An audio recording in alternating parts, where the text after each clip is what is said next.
Hi there. I have decided to shoot this video because there is something that is quite important for every singing student, every tutee, every pupil out there to understand.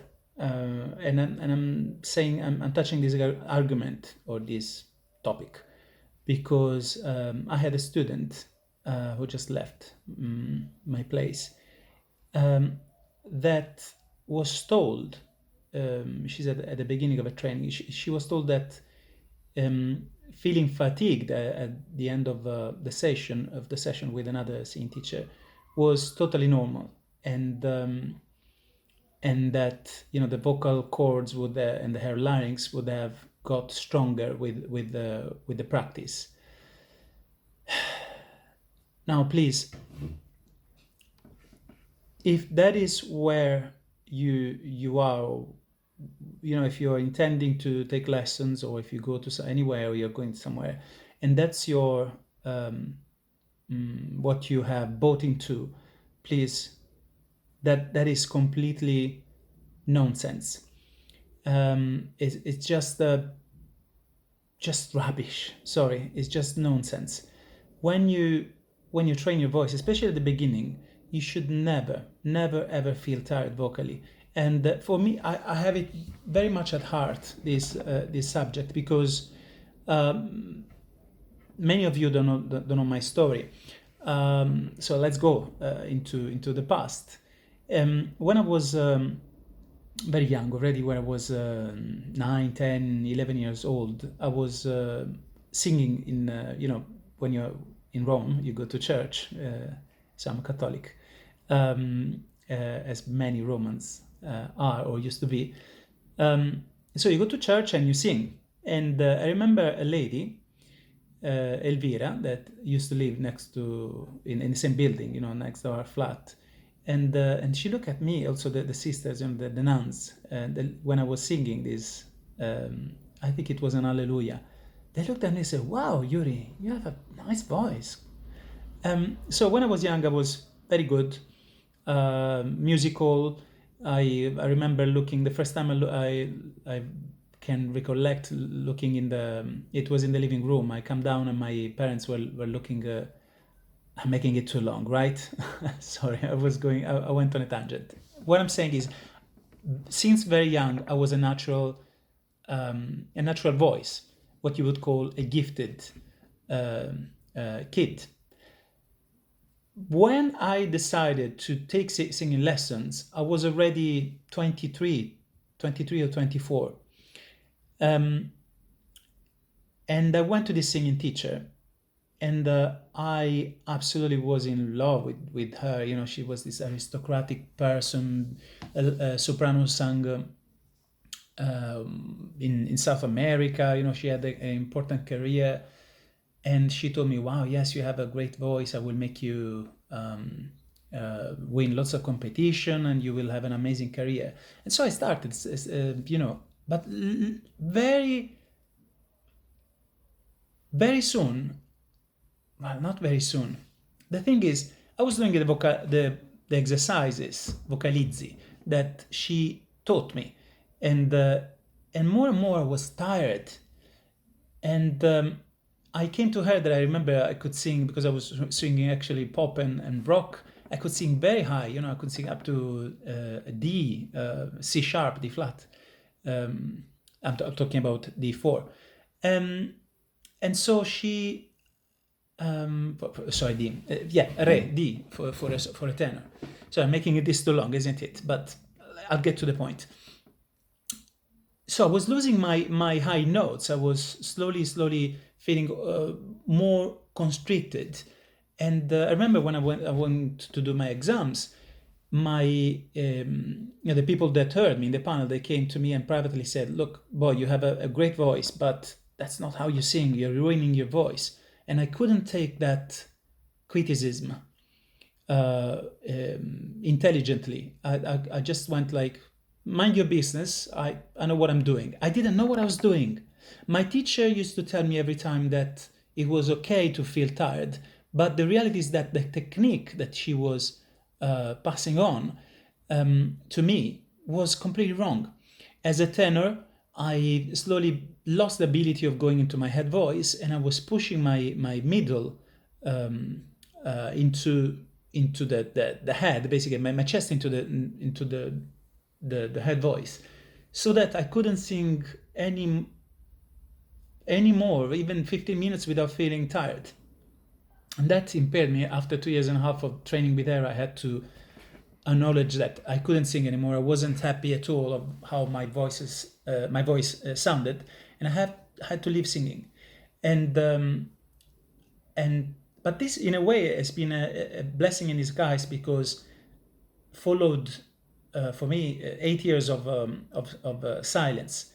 But slowly I went back. I wanted to go back into teaching, into singing, and I've read everything I could find on anatomy, on physiology, psychoacoustics, to understand what was actually wrong in my technique, in the use, in the coordination. So a singing teacher that teaches you just because she or he is a good teacher, singer, doesn't mean that she knows what, or he knows. Let's say they don't know what they're doing. And if they don't know what they're doing, if they don't have a basic knowledge of anatomy, physiology, as applied to, related to singing, they're gonna go very, very often damaged. Many voices are damaged. I know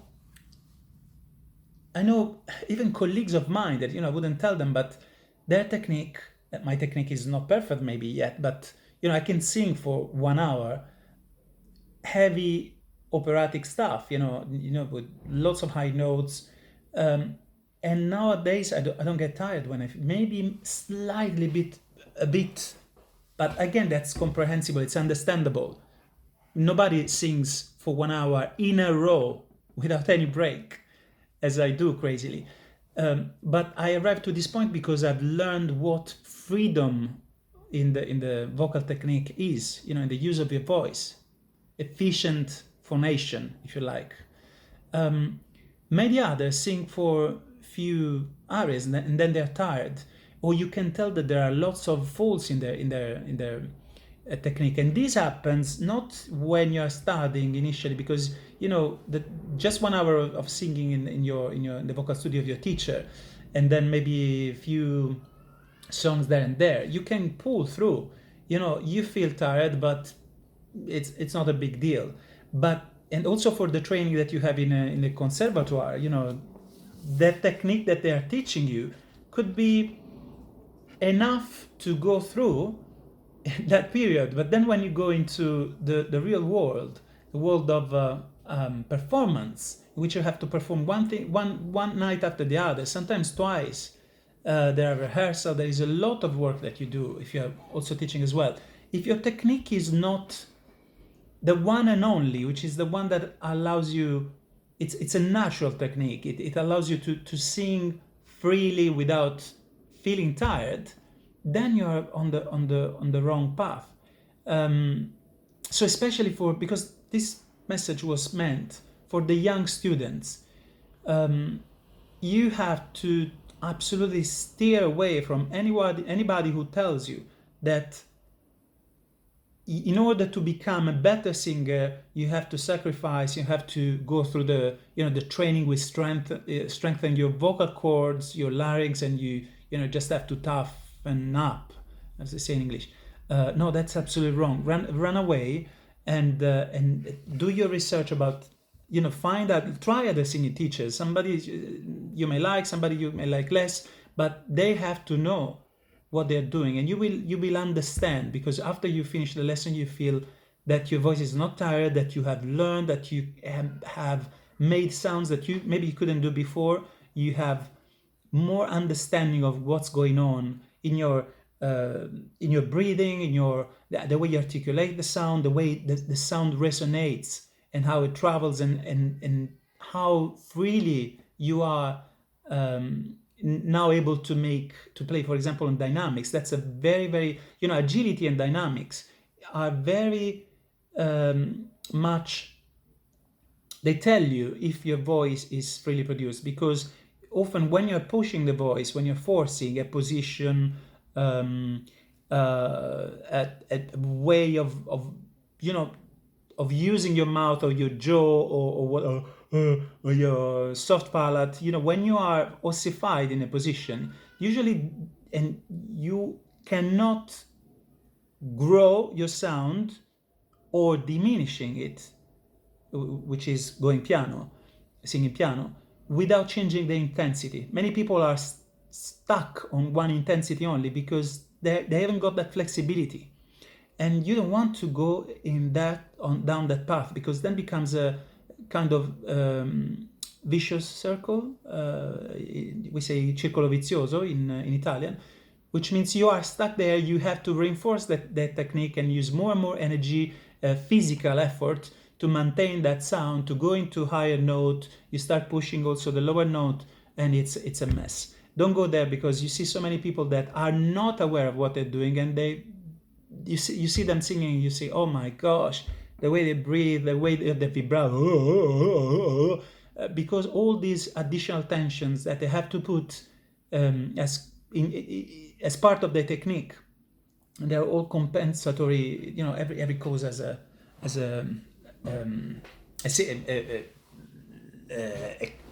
every cause has a reaction or an effect, if you like. So listen to the good singers. Start to understand what a good sound is made of, what a good singer looks like. You will see often that there are visual clues. They seem relaxed when they sing, or you see them how much effort they're putting into the sounds that they're making. Okay, I'm making it a bit too long, but just please do not buy into the excuse, oh yes, you have to get used to it. No, you don't. Absolutely, you're using in a very bad way, very detrimental way, your chords, your larynx, maybe your breathing. I don't know what is it, the vocal folds, that where exactly it lies in the vocal emission, but no, you don't. So find another singing teacher, somebody who can help you with finding your true voice, your natural sound, without pushing your voice. I spoke even too much, but that's so important to me that I had to say it, because I went through it. My career has been impaired a lot for a series of reasons. When you don't have a singing teacher, when you arrive to good singing at a more advanced age, when you're an adult, you're not, your singing teacher will not promote you. You will find less opportunities. So it's more and more difficult to get an agent. There are so many things. So I'm not blaming anyone. I'm very, very happy. I've been invited, about my career, I've been invited to sing for so many, even for royalties. And so without an agent, for me, it's an achievement. That means a lot. When people hear me, they say, wow, that's amazing. That's all I need. But if you are a young student, try and avoid that. Because of my experience, try to find somebody who is knowledgeable and can teach you well, instead of ruining, especially instead of ruining your voice, but especially get informed, read, listen. Don't just jump into singing and copy the first person or follow the first person that tells you anything. They may be right, they may be not, but what you want to do is learn more, read. There are lots of great literature on singing, how to sing well, and even there are so many books that are so if what some people wrote, we should rewrite all the books on anatomy for the knowledge that certain very good singers, but natural singers, have written. So there is lots of misconception.